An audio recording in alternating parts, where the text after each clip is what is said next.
had it planned that we were going to talk about Terrence Crawford's legacy, but then yesterday, uh, some talk about who's the A side, who's the B side between him and Spence started happening, and the Spence threw out, was in my opinion, a ridiculous split of the purse, which was 70-30, I think I heard, or, it's a legend that he said, no, I don't think it's a legend, I think he did say it. So if he was going to fight Crawford, he won in a 70-30 split, 70 his favorite, 30 in Crawford's favor, and I was gonna sit here and criticize Crawford for saying he doesn't need Spence to cement his legacy.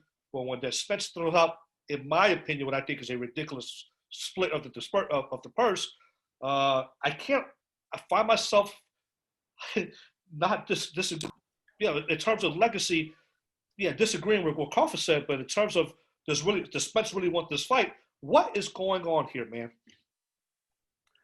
To be honest, I heard, Spence, and I caught the end where he said, or whatever we give him. So, and that was like a real like boss like statement. Not too many people caught that at the end of what Spence was saying. He's like, or whatever we give him. Like, I'm the guy here, if we give you the fight, this is what you're going to get, and you're going to take it, and that's it. And believe it or not, I think Spence, took that position because he knows that Crawford is still on the top rank, and he's still got. So if I'm Spence, right, why am I going to basically give Crawford and top rank an out by giving them the fight on that terms, on their terms of 50-50? Like, when there's a possibility that Crawford could come off of that contract next October, and then they can keep all the money in-house and figure out the split at that point, and they can maybe play with the cut. If he were to sign to PBC, I don't see it being a 70-30, or it'll probably be maybe like a 55-45, but that's because all the money will be in-house. And so there's no point of, and this, I've said it in many articles too, there's no point of thinking about Crawford Spence in 2021. If it happens, it's 2022. It's as simple as that. If he signs with PBC, you think that the first fight is going to be Crawford, is going to be Spence? No. They're going to put Crawford in with Danny Garcia or Thurman or somebody like that, and just to kind of build him up in Fox. And then they'll do the Spence like at the end of 2022 or something, when Crawford is like 35 years old. So I just think that it just doesn't make business sense on the Spence side. And then another thing is he's been doing the numbers. He's been packing in, 15,000 folks, doing some solid pay-per-view numbers. Yeah, Crawford did, some good ratings on TV. But when he did his pay-per-view against Brooke, or no, not Brooke, but he did his last pay-per-view, it didn't even break 100,000. So, Bob Arum said he's lost millions of dollars. I mean, Terrence Crawford, and then, his personality, I've said this in articles as well, his personality and Spence's personality, they just don't match for a mega fight. Boxing fans look at it as a mega fight, but commercially, it's not a mega fight. It really isn't.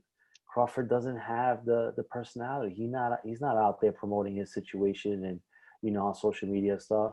Spence really isn't either. So Spence needs to, have that other dance partner for a super fight, like a Manny Pacquiao, like a Canelo Alvarez. Crawford doesn't have that opportunity. So he's like, well, we're going to give you this because we're helping you out more than you helping us out. Correct. And I totally agree. In the business aspect, it makes sense why these two probably won't meet in the near future, if ever. So for the business aspect, I get it. From the legacy aspect of boxing, I criticized Terrence Crawford in one of my videos because he said, I don't need Spence for your legacy. At boxing, more so than any other sport, your legacy is built on who you fight. Right, wrong, or different, that will be your legacy. When you think of James Buster Douglas, his legacy is that he defeated Mike Tyson. Forget what else happened in the rest of his career. When you think about Michael Moore, you think that his legacy is always going to be tied to a 45-year-old George Foreman knocking him out. When you think Ali, you think Frazier. When you think, Leonard, you think the Fab Four in that world. So boxing lends itself to that, legacy lends itself to who you fight. So regardless of the numbers, regardless of the business aspect, these two need each other to cement their legacy. I will argue Crawford more than Spence because Spence so far has fought bigger names within the welterweight division, in my opinion. He fought Sean Porter, he fought Danny Garcia, he fought Kell Brook, he fought Mikey Garcia. As opposed to Crawford, who's hasn't made his way around that division as he should at this point in his career. So we will see what plays out, but I think that for these two, they need to hopefully square away the business aspect of this, so that fight can happen. More so for cementing their legacy right now, in terms of that. Yeah, to be honest with you, I think and I slightly disagree with you in a sense where I think that Crawford needs this for his legacy more than Spence does. Totally. Because Spence has more tread on that tire that's left. Yeah. Crawford's tread is almost going to where they got to replace those tires. So I think that for Crawford, he's on the clock more so than Spence is, and Spence still has opportunities to fight at 154, at 160 in the future against bigger names, and Crawford does not have those opportunities. Absolutely. I totally agree with you.